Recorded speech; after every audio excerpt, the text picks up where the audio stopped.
90% दिव्यांग को 7 सपन पलटि अंतर्दय गृह योजना। 90% दिव्यांग को 7 सपन पलटि अंतर्दय गृह योजना।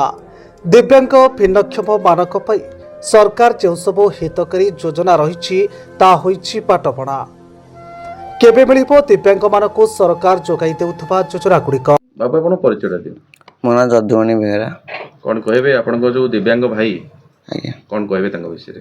ए से हमर पिला दिनो पूरा भिन्नक्षम आर किछि भी सहायता मिलनी पूरा जन्मरू पूरा से पूरा पोलियो तापरे किछि भी सहायता ठाकुर जो सरकार दाबी कर किछि कहया गले किछि भी मिलुनी किछि नहीं तापरे घर मिलिची नहीं घर फर किछि नहीं इंदिरा आवास किछि मिलनी हमको। आपण कोठी कहितले घर पई आज्ञा आसथिले हमर से हमर टोटल कले बाहाइनी बयस हेनी कोठी आसथिले ब्लॉक रु आसथिले ना पंचायत? आज्ञा ब्लॉक रु आसथिले सर्वे करिया आसथिले किछि भी नूतन सरकार आसला समय जो अंतर्जय गृह योजना जो टाइम रे सर्वे पई आज्ञा कोन कहले बाहाइनी के बयस हेनी तो बयस केते हला? बयस 30 प्लस हेलानी। आज्ञा एबे तांको कथा की से बुझुची बापा माँ अच्छा मु भी माने चले गले मोर भी असुविधा हो मैं भी कम दाम बेसी भी करे मुझे बापा माँ चलीगला मुझे कौट कौन एकुटिया घर देखी ना कौन करी चलिया कौन दाबी रही सरकार दाबी रहे भाई की मोट कौन गोटे सहायता मिलू इंदिरा आवास मिलू घर रहा जगह मिलू इंदिरा आवास मिलू ना अंत्योदय गृह योजना मिलू अंत्योदय योजना मिलू घर टी मिलू। सतरे कोण लोकों सरकार रे दिव्यांग अलोढ़ा केबे मिलिबो दिव्यांग मानकु एक पक्का घर ताहा एक बड़ प्रश्न उठी जनसाधारण मनरे।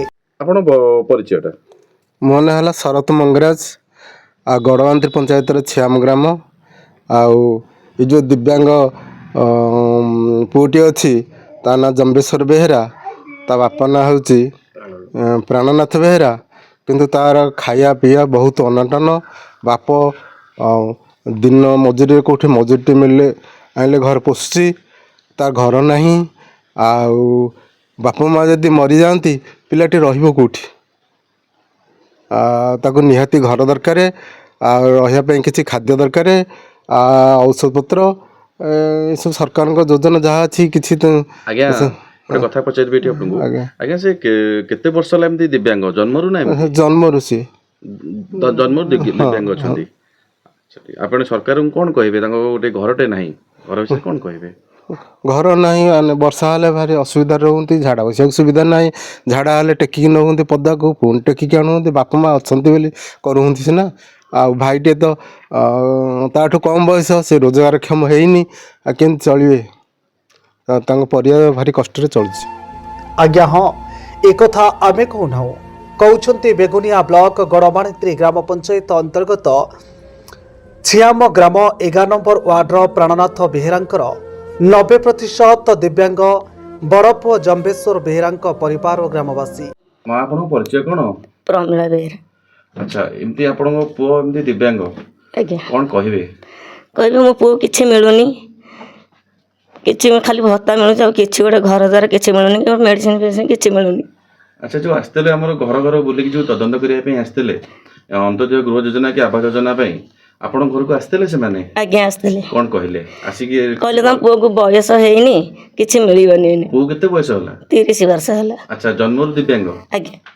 अच्छा सी कौन कहले एबे आउ आउ आउ गुड कौन कहले बिले मु सुनुतली कहले किछि नै हेई परिबनी बा हेई परिबनी माने बा हेई परिबो ना बा हेई जुली मिलिबनी? नै बा हेले हेइनी बेले कि मिलिबनी बा हेई जुली मिलिबनी। आज्ञा। एबे आपण कोन माने आपण स्वामी कोन करंती? ग्रिल काम करंती। ग्रिल काम करंती। अच्छा आउ ये आपण पो केमती कोन खाया पिया करे जिबा आसिया केमती मु खुआई दे झाड़ा नेउ हमें गाधेई दो। सरकार कोन कहबे? सरकार को मो पुओ को किछि घर द्वारा मिलू मेडिसिन फेडिसिन मिलू आ टिके बेसी पैसा टिके मिलंदा किछि मिलुनी देखु हकांत दोने। घटनाटी ए प्रकार 90% दिव्यांग जम्बेश्वर बेहेरा को एक पक्का घर जोगाई देबारे कहार रही त्रुटि यह तदंत हेबा निहाती आवश्यक। आगे आपण परिचय? मोर परिचय है मु जम्बेश्वर मंगराज ଜଣେ ଶିକ୍ଷକ। ଗଡ଼ମାଣିତ୍ରୀ ପଞ୍ଚାୟତରେ ମୋର ଘର ଛିଆମ ଗାଁ। ତେବେ ଆଜି ଜମ୍ବେଶ୍ୱର ବେହେରା ଯେ ଆଜି 30 ବର୍ଷରେ ପଦାର୍ପଣ କରିଛନ୍ତି, ସେ ହାଣ୍ଡିକ୍ୟାପ୍ଟର ଅଛନ୍ତି ଏବଂ ବହୁ ଦୟନୀୟ ଅବସ୍ଥାରେ ସେ ଅଛନ୍ତି। ଆଉ ତାଙ୍କର ବାପା ଯିଏ ପ୍ରାଣନାଥ ବେହେରା ଅତି ଗରିବରୁ ଗରିବ ଅକାଳତିପାତ ସେ କରୁଛନ୍ତି। ଦିନ ମଜୁରିଆ ଭାବରେ କେତେବେଳେ କାମ ମିଳିଲା ତ ନାହିଁ। ତେବେ ସେ ଯାହା ହେଉ ତାଙ୍କର ସେ ପୁଅଟି ଅତି ଦୁଃଖ ଯନ୍ତ୍ରଣାରେ ରହିଛି ଏବଂ ଚାଲିବା ପାଇଁ ସରକାରଙ୍କର ଯୋଜନା ମଧ୍ୟ ଆମେ ଯାହା ବୁଝୁଥିଲୁ, ଆଉ ଗୋଟେ ହୁଇଲ୍ ଚେୟାର ତାଙ୍କ ପାଇଁ ଦରକାର ହେଉଛି। ତାପରେ ଦ୍ୱିତୀୟତଃ କିଛି ଭତ୍ତା କିଛି ମିଳୁଛି ବୋଲି ଆମେ ଶୁଣୁଥିଲୁ, କିନ୍ତୁ ଯାହା ଯେତିକି ମିଳୁଛି ତାହା ସେତିକି ସମ୍ଭବପର ନୁହଁ ଏବଂ ଔଷଧପତ୍ର ମଧ୍ୟ 3-4 ହଜାର ଟଙ୍କା ତାର ଖର୍ଚ୍ଚ ହେଉଛି ପ୍ରତି ମାସରେ। ସେ ପୁଅଟିର ଜମ୍ବେଶ୍ୱର ବେହେରା ଯିଏ ହାଣ୍ଡିକ୍ୟାପ୍ଟର ଅଛନ୍ତି। ତେଣୁ କ'ଣ ସରକାର ସେ ରହିବ କେଉଁଠି? ସେ ତ ବିବାହ ହେଇପାରିବନି। ଘର ନାହିଁ ତାର ଘର ନାହିଁ, ମୋଟେ ଘର ନାହିଁ, ଘର ମିଳିନି। ଘର ମୋଟେ ମିଳିନି। ଅନ୍ତର୍ଜୀବ ଗୃହ ଯୋଜନା କି ଆବାସ ଯୋଜନା ନାଇଁ ମୋଟେ ମିଳିନି। ତାଙ୍କ ବାପାଙ୍କୁ ମଧ୍ୟ ମିଳିନି, ତାଙ୍କ ଘରେ କାହାକୁ ମଧ୍ୟ ମିଳିନି। ତ ଭିନ୍ନକ୍ଷମ ମାନଙ୍କୁ ମିଳିବା ପାଇଁ ଭିନ୍ନକ୍ଷମ ମିଳିବା ପାଇଁ ସରକାର ଯେଉଁ CWSN ଯେଉଁଟା କହୁଛୁ ଆମେ child with special need A handicap, ତାଙ୍କ ପାଇଁ ସ୍ୱତନ୍ତ୍ର ଯୋଜନା ଥିଲାବେଳେ ଏ ପୁଅ ଟିକେ ଜମ୍ବେଶ୍ୱର ବେହେରା ତାକୁ ମଧ୍ୟ ସେ ଯୋଜନା ମଧ୍ୟ ମିଳିନାହିଁ। ତେଣୁ ସେ ରହିବ କେଉଁଠି? ଘରର ଗୋଟେ କୋଣରେ ତାକୁ ରଖିଛନ୍ତି, ବାପା ମାଆ ମାନେ ସାଇତିକି ତାକୁ ରଖିଛନ୍ତି। ତେଣୁ କ'ଣ ଯୋଜନା ସରକାରଙ୍କର ରହିଛି ଏ ସମ୍ବନ୍ଧରେ ତାକୁ ଯଦି ସୁବିଧା ସୁଯୋଗ ମିଳନ୍ତା ତାହେଲେ ସେ ପିଲାଟି ଉପକୃତ ହୁଅନ୍ତା। ଅତି ଦୟନୀୟ ଅବସ୍ଥାରେ ଅଛି। ଏବେ ଆପଣ କ'ଣ ଦାବି ରଖୁଛନ୍ତି ସରକାରଙ୍କ ପାଖରେ? ଆମେ ସରକାରଙ୍କ ଉପରେ ଦାବି ରଖୁଛୁ ଯେ ସିଏ ଜଣେ ଭାରତର ଜଣେ ଛୋଟା ହେଲେ ମଧ୍ୟ କି CWSN ହେଲେ ମଧ୍ୟ ଆମର ହାଣ୍ଡିକ୍ୟାପ୍ଟ ହେଲେ ମଧ୍ୟ ସେ ଜଣେ ଭାରତର ଜଣେ ନାଗରିକ। ତେଣୁ ଯେହେତୁ ଜଣେ ଭାରତର ଜଣେ ନାଗରିକ, ତେଣୁ ସେଇ ଅନୁସାରେ ତାକୁ ଗୋଟେ ଇନ୍ଦିରା ଆବାସଟିଏ ମିଳୁ, ତାକୁ ଆର୍ଥିକ ସୁବିଧା ଆଉ ଅଧିକ ଦିଆଯାଉ, ତାକୁ ଯିବା ଆସିବା ପାଇଁ ତାକୁ ହୁଇଲ୍ ଚେୟାରଟି ଦିଆଯାଉ। ତା ପାଇଁ ଆଉ ଯାହା ସ୍କିମ୍ ଥାଇପାରେ ସରକାରଙ୍କ ଯୋଜନା ଯାହା ଅଛି ତାକୁ ଯଦି ଦିଆଯାଆନ୍ତା ତାହେଲେ ବାପା ମାଆ ଉପକୃତ ହୁଅନ୍ତେ। ଆମ ଗ୍ରାମର ମଧ୍ୟ ଆମେ ବହୁତ ଲୋକ ଖୁସି ହୁଅନ୍ତୁ ଏବଂ ସେ ପିଲାଟି ମଧ୍ୟ ମାନସିକ ଭାବରେ ଖୁସି ହୁଅନ୍ତା, ଯାହା ହେଉ ସରକାରଙ୍କ ଯୋଜନା ମୋ ପାଖରେ ଆସିକି ପହଞ୍ଚିଛି ବୋଲି। ଜମ୍ବେଶ୍ୱର ବେହେରାଙ୍କ ପରିବାର ଲୋକେ ଅଭିଯୋଗ କରିଛନ୍ତି, ଯେତେବେଳେ ତାଙ୍କ ଗ୍ରାମକୁ ପକ୍କା ଘର ପାଇଁ ସର୍ଭେ ହେଉଥିଲା ସେତେବେଳେ ଯେଉଁ ସାର୍ ବା ମ୍ୟାଡାମ ଆସିଥିଲେ ଜମ୍ବେଶ୍ୱରକୁ ବୟସ ହୋଇନି ଓ ବିବାହିତ ହୋଇନାହାନ୍ତି ବୋଲି କହି ନୂତନ ତାଲିକାରେ 90% ଦିବ୍ୟାଙ୍ଗ ଜମ୍ବେଶ୍ୱର ବେହେରାଙ୍କ ନାମକୁ ଯୋଡ଼ିବା ବଦଳରେ କାଟି ଦେଇଥିଲେ। ସତରେ କ'ଣ ଦିବ୍ୟାଙ୍ଗ ଭିନ୍ନକ୍ଷମମାନଙ୍କୁ ବିବାହ ନ କରିଲେ ସରକାରୀ ପକ୍କା ଘର ଖଣ୍ଡେ ମିଳିବ ନାହିଁ? ନା ଘର ନ ମିଳିବା ପଛରେ କେଉଁ କୁଜିନେତାଙ୍କ ହାତ ନାହିଁ ତ? ଏହା ଏକ ବଡ଼ ପ୍ରଶ୍ନବାଚକ। ସେ ଯାହା ବି ହେଉ 90% ଦିବ୍ୟାଙ୍ଗ ଜମ୍ବେଶ୍ୱର ବେହେରାଙ୍କୁ ଏକ ଅନ୍ତର୍ଜାତୀୟ ଗୃହ ଯୋଜନାରେ ଏକ ପକ୍କା ଘର ସହିତ ଔଷଧ ଖାଇବା ପାଇଁ କିଛି ଆର୍ଥିକ ସାହାଯ୍ୟ ଯୋଗାଇ ଦେବାକୁ ପରିବାର ଲୋକମାନଙ୍କ ସହିତ ଗ୍ରାମବାସୀ ସରକାରଙ୍କୁ ଅନୁରୋଧ କରିଛନ୍ତି। ଖୋର୍ଦ୍ଧାରୁ ନିମାଇ ମହାରଣାଙ୍କ ରିପୋର୍ଟ, ତୋଫାନ ଏଣ୍ଟରଟେନମେଣ୍ଟ ନ୍ୟୁଜ୍।